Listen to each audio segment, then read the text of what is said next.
সঁচাকে এবাৰ বিজেপি খৰুৱাটো বিচাৰে নে নিবিচাৰে? বিচাৰে নে নিবিচাৰে?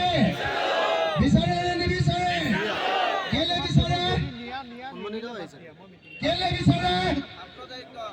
কেলে বিচাৰে? এক নম্বৰ কথাটো হ'ল যে বিজেপিৰ দিনত কোনেও শান্তিত বাস কৰিবলৈ পোৱা নাই। হয়নে নহয়? হয়নে নহয়? মুছলমান টুপিটো পিন্ধি দাড়িকেইডাল যদি আছে তেতিয়াহ'লে আপোনালোকৰ ইয়াৰ পৰা গুৱাহাটীলৈ যাবলৈও ভয় লাগে নে নালাগে? লাগে নে নালাগে? তাৰমানে অসমত সংখ্যালঘু মানুহক হিমন্তই শান্তিৰে থাকিবলৈ দিয়া নাই। হয়নে?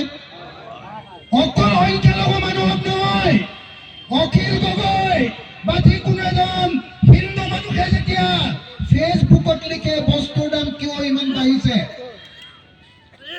যেতিয়া লিখে যে জুবিন গাৰ্গক কিয় হত্যা কৰা হ'ল, জুবিন গাৰ্গৰ ন্যায় লাগে, লগে লগে কি হয়? লগে লগে পুলিচে ফোন কৰে মানুহজনলৈ, তুমি কিয় জুবিন গাৰ্গৰ কথা লিখি আছা, থানালৈ এবাৰ আহিবা। হয়নে নহয়? মাতে নে নামাতে? মাতে নে নামাতে? হিমন্ত বিশ্ব শৰ্মা চৰকাৰখনৰ আটাইতকৈ ডাঙৰ কেলেংকাৰী এইটো হ'ল যে সেই চৰকাৰৰ দিনত আমাৰ অসমৰ আটাইতকৈ মৰমৰ মানুহ জুবিন গাৰ্গক হত্যা কৰা হ'ল। হয়নে নহয়? আমাক জুবিন গাৰ্গৰ ন্যায় লাগে নে নালাগে? যদি লাগে সকলোৱে একেলগতে এটা হাত তালি বজাওক। লাগে নে নালাগে? জুবিন গাৰ্গক ন্যায় দিয়ক।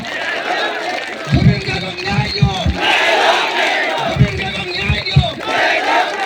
জুবিন গাৰ্গক ন্যায় দিয়ক। জুবিন গাৰ্গক ন্যায় দিয়ক। এনেকে আপোনালোকে এবাৰ ক'বলৈ যাওকচোন, আপোনালোকক ৰাম পিটন দিব।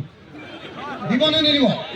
অকল মই ক'ব পাৰোঁ, মোকো তথাপি ৰঙা চকুটো শ্ৰীমন্তই দেখুৱাই, মোতকৈ ডাঙৰ ৰঙা চকু দেখুৱাই দিওঁ কাৰণে ভয় খাই যায়। হয়নে নহয়? হয়নে নহয়? হয়নে নহয়? গতিকে প্ৰথম কথা, যি হিমন্ত বিশ্ব শৰ্মা চৰকাৰৰ দিনত আমাৰ মৰমৰ জুবিন গাৰ্গক মৃত্যুমুখত পেলোৱা হ'ল, হত্যা কৰা হ'ল, আৰু জুবিন গাৰ্গৰ হত্যাকাৰীসকলক ধৰিবৰ কাৰণে সঠিক ব্যৱস্থা লোৱা নহ'ল, সেই হিমন্ত বিশ্ব শৰ্মাক আমি ব্ৰহ্মপুত্ৰত দলিয়াই পেলাব লাগিব। লাগিব নে